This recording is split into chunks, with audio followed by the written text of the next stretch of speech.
remember I joined the mission in February of 1964. And my first Basant was 1966. It was in Babuji's house because there were hardly 1,000 abhyasis in those days.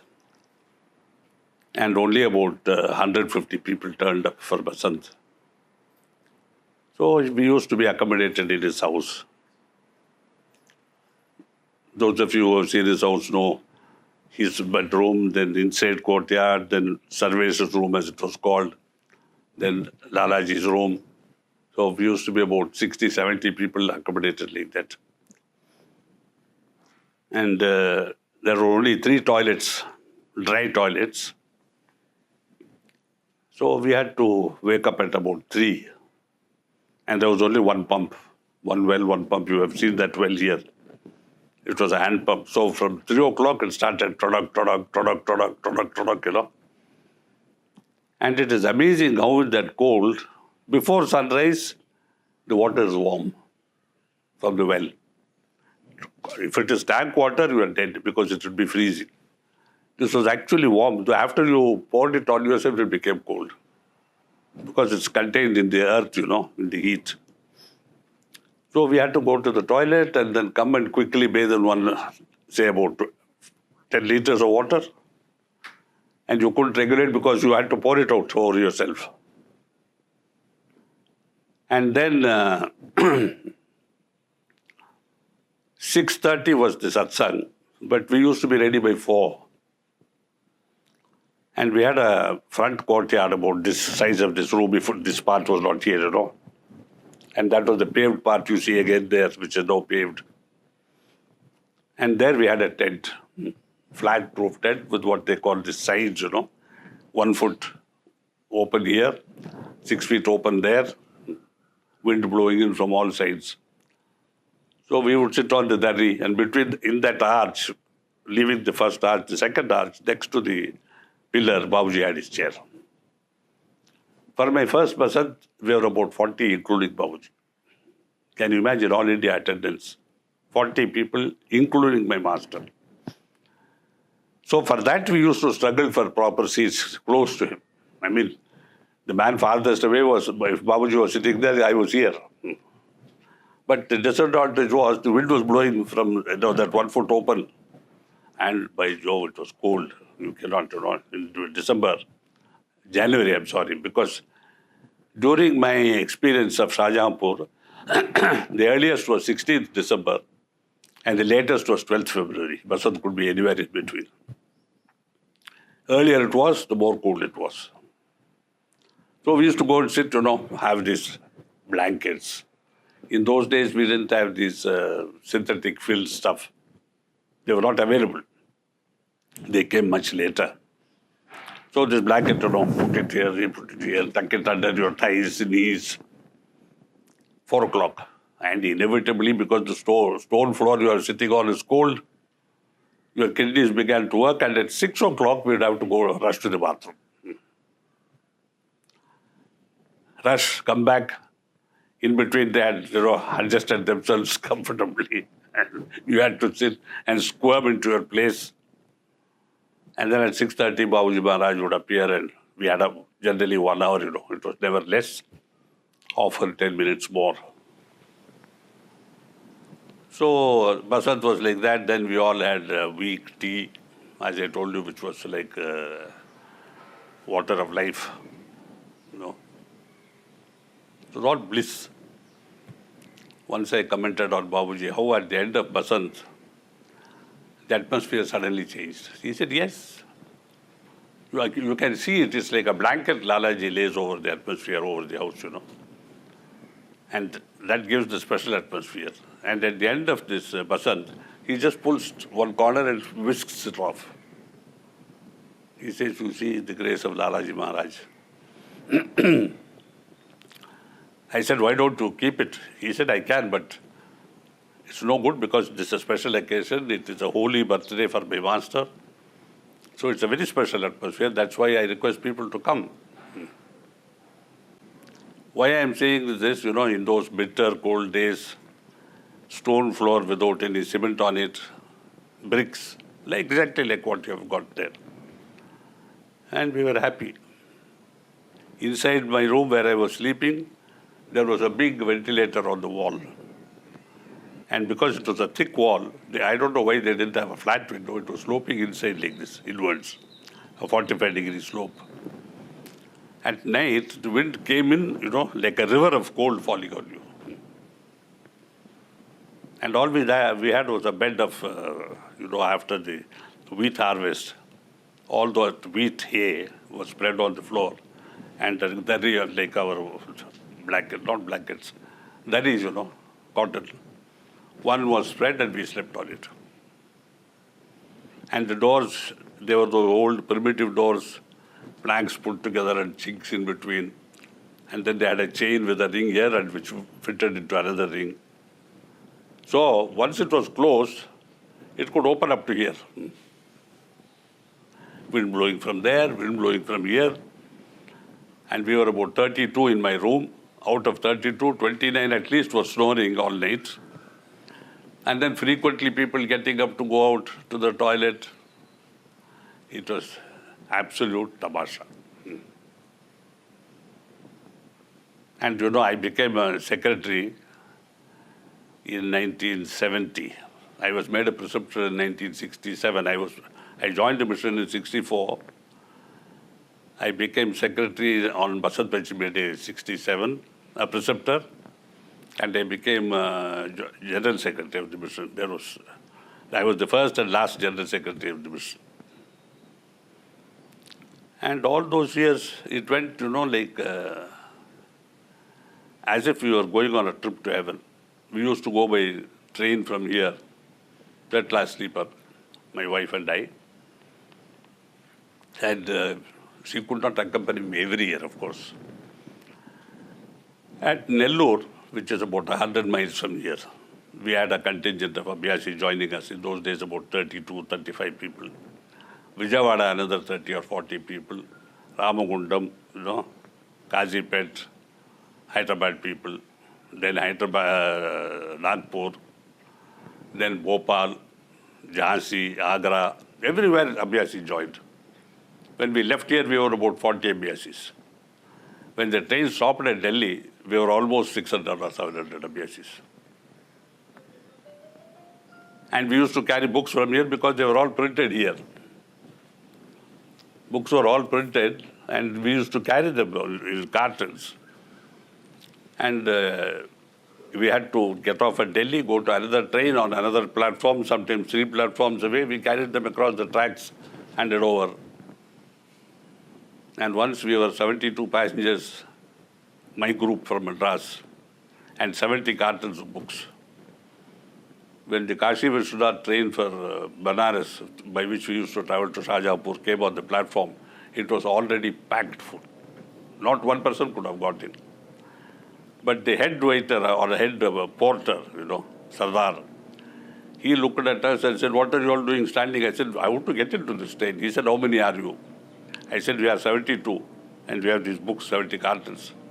He said, "You give me 10 rupees per head, I will push you in." And you won't believe it, he got us all in 5 minutes. Of course, we were standing all the way and the books were in various places.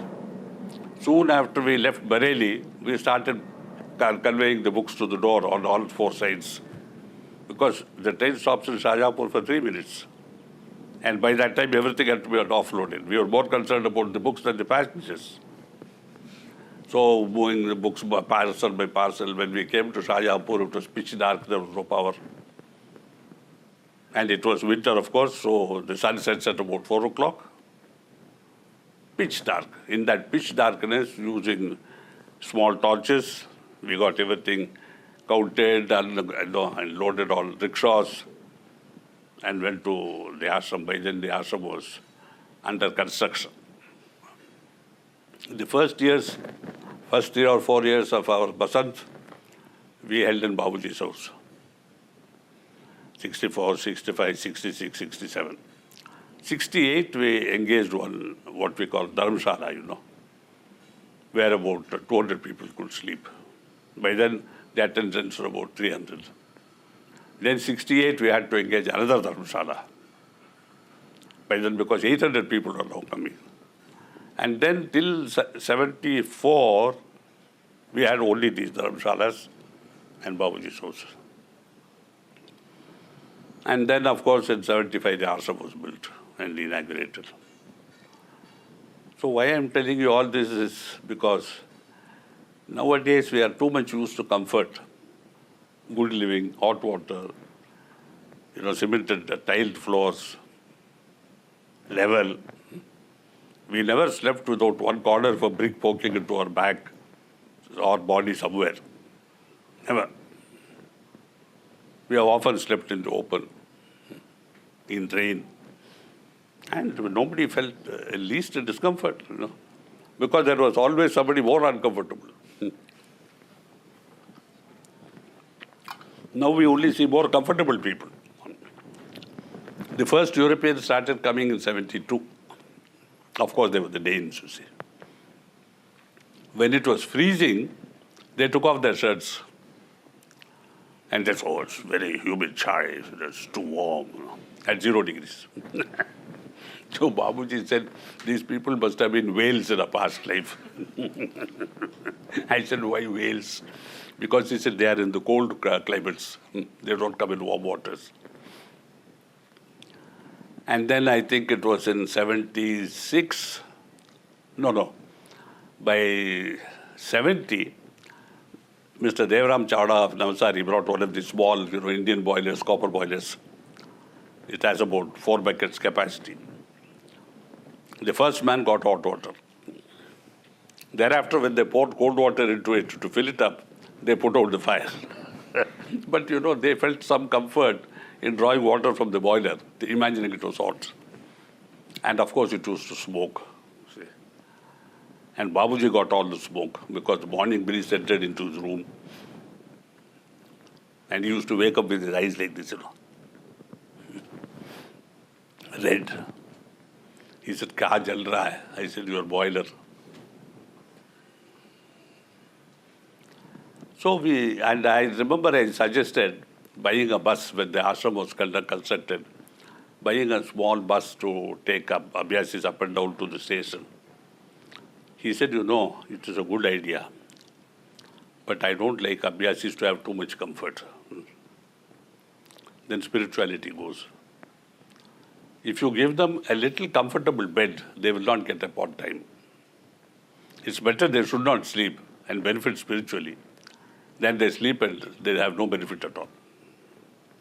Because the moment you give them one blanket, they are more comfortable than with a cotton sheet. Nice and warm, snugly, And there you are. They should wake up at 4, they wake up at 7:45 after the satsang has ended. And then sheepishly come to Babuji and said, aaj hum miss ho gaye. And they have the cheek to ask Babuji, will you give me a sitting because I missed the morning satsang? Many didn't have even consideration for the Guru, that he had just given an hour's transmission. And you didn't get up, and now you are asking for a sitting to compensate your laziness. It was quite bad, even then. Now it's much worse. Now they actually come and complain and they call me names. What ashram you have but Chariji? In Switzerland, I said, yes, you have copper gutters in Switzerland. Next you will have gold gutters. So we have to learn how to behave in an ashram. Nobody should complain about the food because when you eat free, you should take what is provided. And anyway, your maxim says, eat what is put before you with love. In a, attitude of prayer and gratitude that I'm getting at least this today, Why at least? Not at least. We provide good food. We have always provided good, nourishing food. Not tasty maybe, not enough salt for your taste or enough chilies for somebody else's taste or enough ghee for an Uttar Pradesh person. Because they revel in ghee, these UP fellows, And one consequence was the man who could eat only one roti would take 6. Greed, and you would find a mound of chapatis at the end of the day, rotting, thrown away. Once Babuji wanted to go around and I took him around, he looked at it and he was almost in tears. He said, it takes so much effort to get donations and feed people. And to look how it is wasted. But I used to announce every time, please take as much as you want, provided you want it. Don't just take because you won't be able to take again. You will get enough food. But fell on deaf ears by and large. So this attitude of refinement that we require, inner refinement, where we should always be conscious of the limitations of a guru to provide material plane comforts, which includes food, sleeping quarters, hot water, congenial company. You cannot choose your companion. No, he snores. I want somebody who doesn't snore. All these things we have forgotten, and we now insist on, good accommodation, mattresses on the floors, mosquito nets. We never had mosquito nets. We were, when we went in the summer, especially mango season, millions of flies by day and millions of mosquitoes by night. I'm not exaggerating. Once a towel like this my wife washed and put out on the wire to dry, and she couldn't find the towel. I went out and I said, there's a towel hanging. She said, it's black. I went near, it was covered with flies. I just shook it and it was my towel, and she insisted on washing it all over again. I said, again it will attract flies. I should let it be. And first visit when I went, Babuji used to sit next to me and use one of these fans. I said, Babuji, you should not be doing this. Babuji said, Dekho, if I don't do it, the fly will go into your mouth while you're eating. And it is true. Nobody bothered. See. What we got, we ate, because the atmosphere was such. It transformed everything. There was a temple nearby. Morning 5:30, ting, ting, ting, ting, ting, ting, bells start tolling. We never felt disturbed when we were meditating. You understand? We have to develop a culture of respect, of holiness, of piety, which is sorely lacking, especially in the USA. In the USA, they don't think anything of stretching their legs out in front of the Guru. Their comfort is paramount. Yeah, but I can't meditate if I don't stretch out my legs. There have been some sanstha's here, they would have taken brutal action against such a basis. Have you heard of Anand Marg? If there was a member of Anand Marg who did it, his legs would be chopped off. It is extreme disrespect to show your feet to the Guru. You have seen in the Tamil movies, the man who's with his, dhoti converted into a half pant. Before he enters a senior's room, he lets down the dhoti. It is taboo, absolutely taboo. You can't sit with your back to the Guru. Once I made the mistake of sitting without any intention to do it or even knowledge that I was doing it, with my back to the cot on which Lalaji used to sleep. And Babuji said, Dekho, please turn round. I said, why? He said, Lalaji comes here. No back to the Guru, no feet to the Guru. Always. And you see, when you put your own comfort above the Guru's comfort, your quality of food before his quality, and your needs before his needs, we are usurping in some way his position. It's like sitting on the king's throne when the king is not there. You would be beheaded. Once I remember somebody went and sat in Babuji's place. I said, please get out. In his chair, He said, for heaven's sake, Chari, it's a chair. I said, it is my master's chair. He said, what difference does it make? It's a chair, isn't it? Such utterly insensitive, uncomprehending, stupid fellows we have. And they can't be taught because they take offense when we tell them to move out. They take offense at our explanation. He says he's a man too. I said, then why do you come here to meet this man? No? So, especially as I say in America, and to a lesser degree in Europe, where there is still some sense of the holy, some respect for developed people, older people, we have a lot to teach. Our preceptors must talk of these things. We don't. I've seen in one place in the US, the sofa was so soft that when I sat on it, my bottom touched the floor. On that, they put 2 layers of pillows, sat on it, then one under this thigh, one under this thigh, and one for the back, like that. Another girl sat with her back this way, like a dog, and a knee, and sat on one thigh, pushed into her between her thighs. Karate Kid. Something like that. Let my listeners not think I'm criticizing. I'm trying to teach. See? Because unless you have the proper attitude, you go to a library, and if you carry a bottle of beer and a packet of cigarettes into the library, no library will tolerate it. You're not allowed. Rauhan verboten you saw yesterday on the book. Why? It is not done. You don't smoke in a church.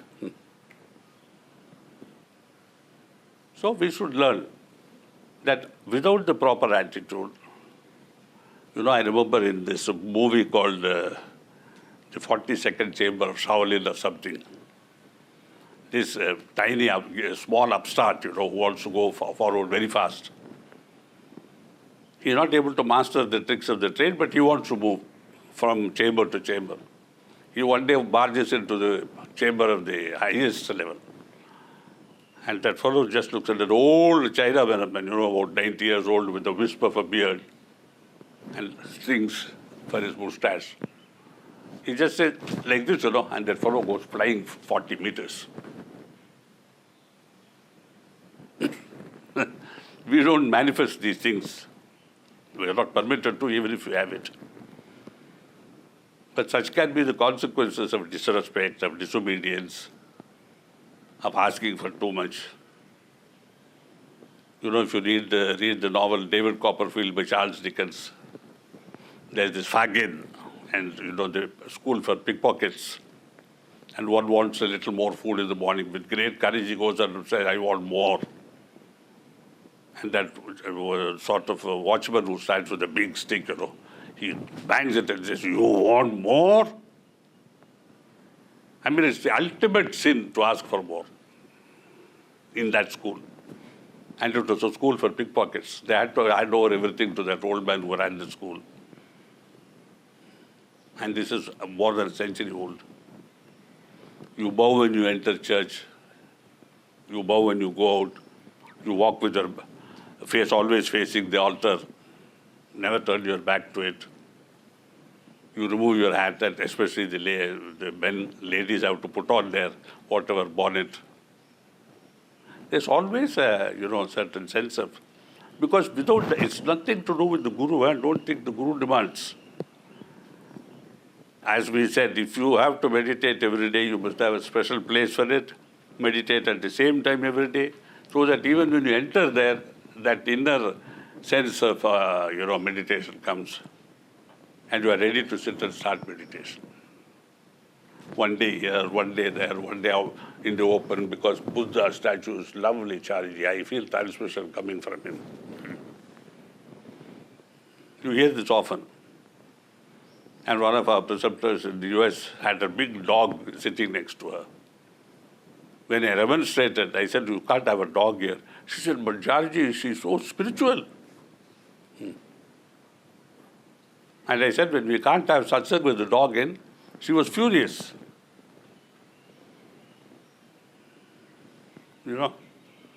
They care more for that single dog than for 40 people who have to sit and meditate in his presence. This is attitude. So like Jesus Christ on the cross, we have only to say, Father, forgive them, for they know not what they're doing. They're too ignorant, too stupid, too primitive. Advanced nation, educated, cultured, eating the fat of the country, the world. yet primitive in this aspect. Once in Bolira ashram, there was a certain problem. There was one single girl alone in a tent. And by mistake, one man who came, Abhyasi, he was assigned that tent. That night the two were alone. This man has approached her. And she resisted. He said, come on, honey, just a little warmth. It's a cold night. Of course, it was reported to me the next morning. Nothing, no damage was done, fortunately, you see. This is the attitude. A little warmth, cold night. Any lights on, anywhere, for any purpose. Morality has nothing to do with it. As one man said, for heaven's sake, Chariji, it's another hunger. When I'm hungry, I eat, don't I?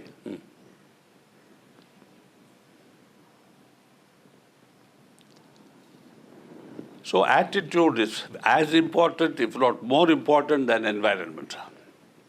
Because environment we can create. You have seen the environment in this ashram, Manapakam ashram.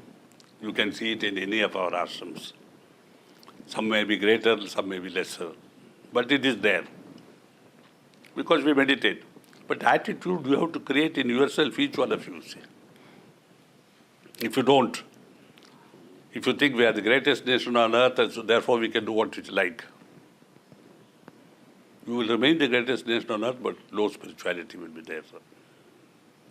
This is the problem of developed nations, prosperity, advancement in so-called civilization where there is no civility. See. No good manners, 4 letters words to describe everything. Even for God. Whereas for a word like Sugar Harry, Isaac Tom, they say holy. It's one of their phrases. So unholy things are holy, holy things are unholy.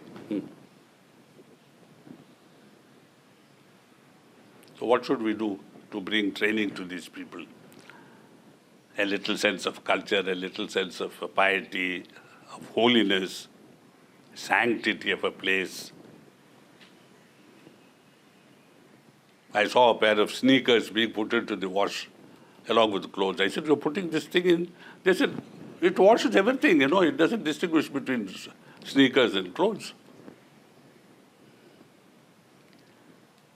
I said, will you take, for instance, your stools for examination? Suppose your doctor orders it, with the same spoon with which you eat. After all, it's washed. It can even be sterilized. Come on, Chariji, you don't ask that question seriously, do you? See? Again, that sense of what is appropriate is lacking. Any spoon will do. Oh, it was used for this purpose. Oh, well, you have cleaned it, haven't you? Okay. So from spoons to sugar to women, the same attitude. It's a culture of use and throw away. Western culture. Therefore, millions of trees are cut down every year to provide this fascinating tissue. You see. Kleenex.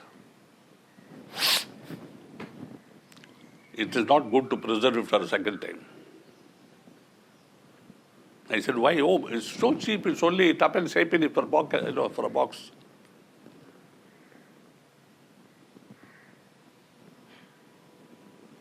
So consumption. As a society which has no honor for itself, has no cultural values, they misuse everything.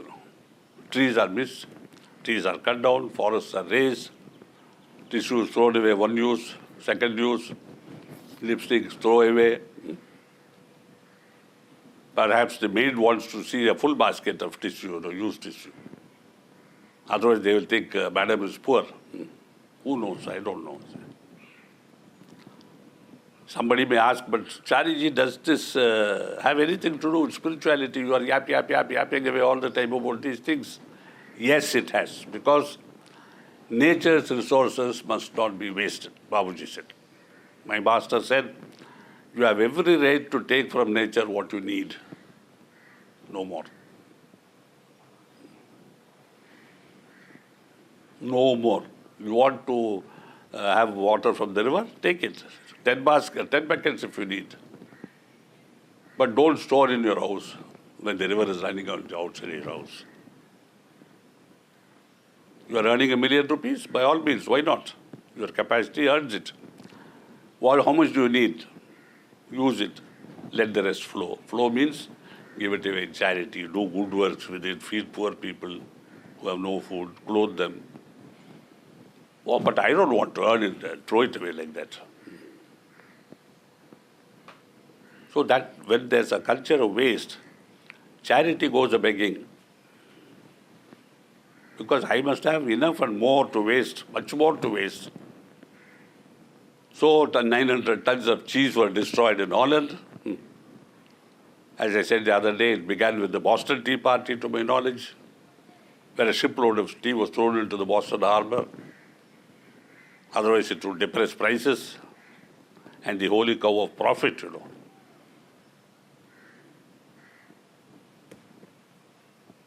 So we are sort of raping nature. It's adequately named, rape of nature. When we do these things. Anybody who has seen Lord of the Rings should see that particular sequence in, I think it is the third disc, Return of the King, where the Ent is coming and talks about damage to the forests, how Saruman used to walk here in the old days, now he doesn't come anymore. He has better things to do, says the Ent. Then when he sees the whole forest cut down in front of his Saruman's tower, he gets angry. And the rage that emanates when the boom, and all the Ents come, and they pick up rocks and throw it at Saruman's tower, break it down, break down the dam that is holding back the water, floods. Saruman has to run. That is nature's outburst, you see. It is not real that there are Ents, but how nature will react. That's why Babuji said, live simply, be in tune with nature. Take from nature what you want. Nature will gladly offer it to you. But waste, nature will not allow. And some of these rich nations are... I have estimated, I once was in a German household, and there was a big loaf of bread like this. He put 3 slices into the toaster, 2 for me, 1 for himself. He took it out and religiously buttered 1 corner of the toast. Ate it. I ate my 2 slices. I could have done with the third, but I didn't ask. Next morning, that rest of the loaf was thrown. They have a convenient dispenser system. They open it and throw it, it goes down a chute into the basement where the garbage is collected. Germany, high-tech. I said, you are wasting so much food. Yes, but I can't eat yesterday's bread, Chariji.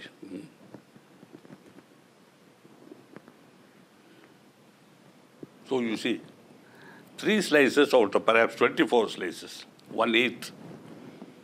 So for every mark they make, they only eat 8 pfennigs. There used to be pfennigs in the old days. I don't know if they still exist. And for this they slave and they earn 1,000,000 marks. No. So you see how waste makes us need more and more money when we don't need more and more of what money produces or money can give us. This basic economic fact, Western economists have forgotten. Produce more, consume more to make more profit, so that there's more disposable profit, more dividends to people, more disposable income in the hands of the individual. Voila, the economy is growing. Everything is relevant to spirituality. What you eat, how much you eat. If you can do with 2 rotis, don't eat a third. If you can buy a shirt for 40 rupees, don't spend 400. This was all taught to me by my master. Why? Because you are wasting. Nature's resources are being wasted. And an increasing population consuming more and more of a limited resources of nature. Desertification, no water, no wood. You know, our president, Dr. Abdul Kalam, no, recently sent out a PowerPoint presentation which features a girl from 2080 sending a letter back in time to her parents. She says, you should see our world today. Nobody has hair on the head. Their water is rationed out. They're skinny because there's no water. They are unwashed because there's no water. People are dying because there's no water. There are wars because there's no water. And it has already been foretold, even last century, you know, that the next century will be a water for war. Previous century was water for oil. The previous century was war for land. Previous century was a war for religion.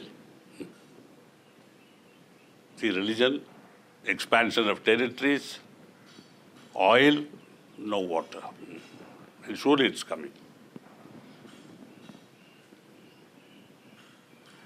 So don't think spirituality only covers sitting down in meditation, muttering the prayer, a perfunctory evening cleaning, but if you don't do it unless your master is present.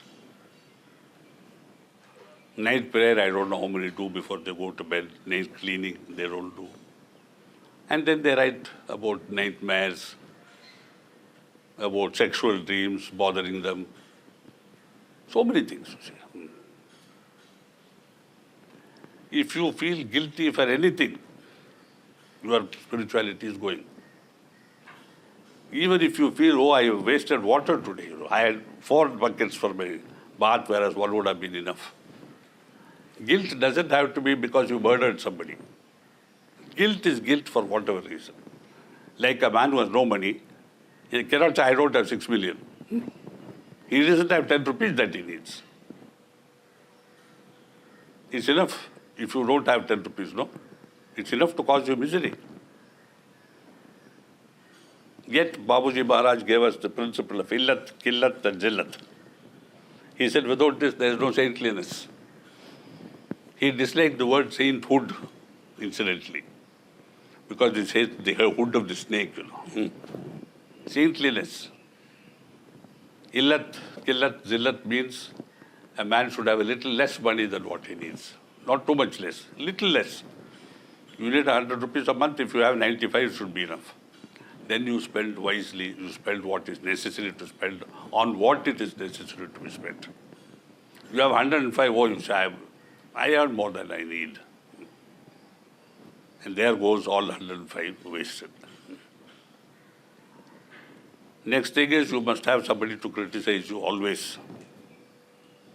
Fortunately, that has never been lacking.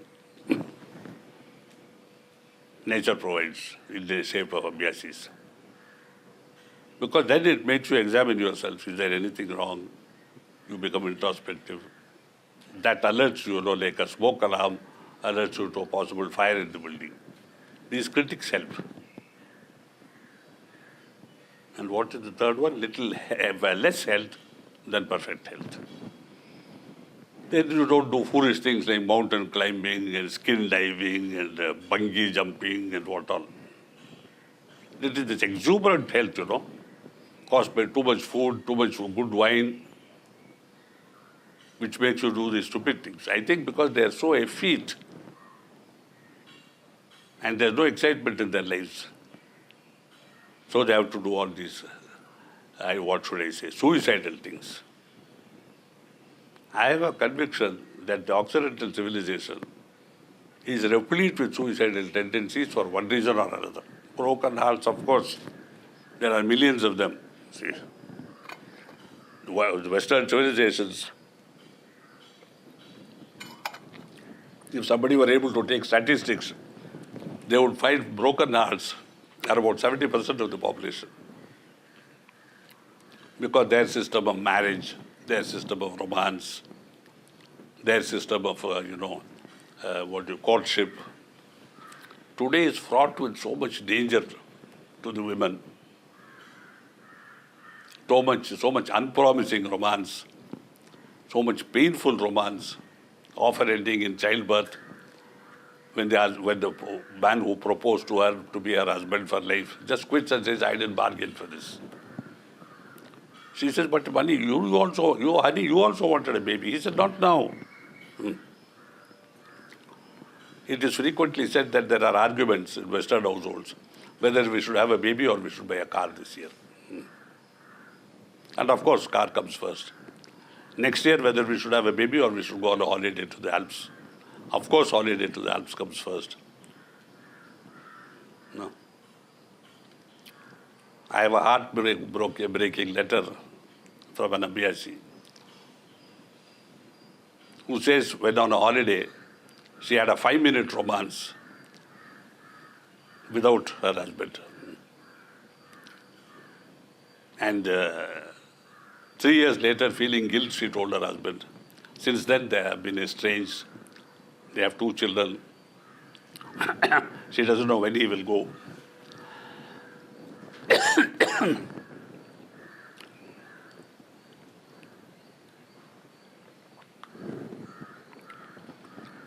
She says, I don't know when he will leave me because he feels so upset. But men have walked out of the lives of their women for much less reasons. When they are attracted to another nicely turned pair of heels. This is rampant. Whenever I go abroad, I have had meetings with girls, with women. And I remember early on in our Oslo, people asked me, what is the importance of marriage? I said, it's very important. Yeah, but how can a piece of paper make such a big difference? That was the men. I said, then why are you afraid of that piece of paper if it's not important? Take it. You can always tear it. No, but Chariji, it is foolish to insist on these old-fashioned things. We don't really need marriage. I said, no, the way you are living, you have proved that you don't need marriage. But there's no stability without marriage. People I told you the other day, after 18 years of marriage, have told me we have our suitcase packed because we don't know when we come back whether the spouse will be there or not. Women have said it, men have said it. This is another consequence of the lack of holiness, sanctity, something sacred. That is also relevant to spirituality because such people are unable to meditate. They come and they are meditating over their misery. 2 children at home, the breadwinner gone. Where am I going to get my next meal from? Social security, but that doesn't give you much. So inevitably, they have to couple with somebody else. Prepare for the second tragedy, prepare for the third tragedy. No? And of course, spirituality goes. When you have so many immediate, urgent things to look after, like who's going to pay my school bills, who's going to pay the wash, who's going to pay the rent. Where is the place for spirituality? So unless we set right our lives, bring back order. Morality only means order, it has nothing else to do. Morality means to be, don't waste resources. I told you about this another day, earlier on. Morality to me only means don't waste resources. Even if you waste water, it is a morality. You understand? If you waste food, it is even more immoral. If you kill to eat, that is the worst immorality because you're taking life, whereas the Bible says, do not kill. But it is interpreted as, do not kill your brother. But then I told you about Cain and Abel, the first murder, fratricide. So there's no sanctity even for the biblical, edicts, advice, orders, injunctions, God's words. So what shall we do? I repeat, our preceptors must be able to speak boldly about these things because without their speaking, nobody will listen. If they speak, of course you may lose some abhyasis. When Babuji asked me, you must be disciplined, there is no discipline in this mission, he told me. I said, but Babuji, if you want to be more disciplined, people will leave. This was in 1982 in Paris, in that famous week, when everybody betrayed him. And then he told me, I don't mind if only you are left at the mission, because you are the mission, you are enough for the mission. Please don't think I'm praising myself or boasting. I have nothing to do with that. I'm quoting my master. He said, with you there, you can revive the mission. If you are gone, the mission goes, my mission in life is a waste. Sahaj Marg is dead. So you see, Sahaj Marg does not live by abhyasis. It is like as long as you keep a cow alive, it will have more calves. That's why in a situation where a mother cannot have a baby, either the baby has to be sacrificed or the mother, and the doctor asks the husband, I can only save one life. And he says, please save my wife's life. Not because of his love for the wife. That is not the first consideration. The first consideration is, baby gone, mother alive, we can have more babies. But mother gone, baby alive, nothing. That stream is cut. Similarly, on aeroplanes, I was first astonished when I heard, if there's a fall in pressure, you will have gas masks coming down. Put your mask straws first, then fix your baby's mask. I used to wonder, what is this? Then I understood, because if she were not alive, what would the baby do? Suppose you have time to put the mask on the baby and you are dead. So preserving the mother, preserving femininity, preserving female honor is a way of preserving society in a pure form, in an auspicious, holy form. Women have to be revered, not worshipped. In the Occident world, they are worshipped but raped. For them, rape means worship. Why love her so much? And then you say, you read of paramours, killing each. He loved her so much, he could not tolerate her going to somebody else, so he killed her. Primitive law. What we cannot have, destroy. So unless women are kept in society with respect, unless they are respected as mothers, past or present or future to be, that society is doomed to create destruction.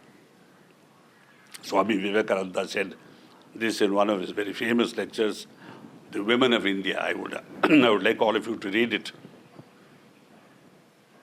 And he says one very great thing, which I have repeated so often, talking of prostitutes in Calcutta, He says, look not down upon these fallen sisters of ours, for if they were not there, you and you and you would be there.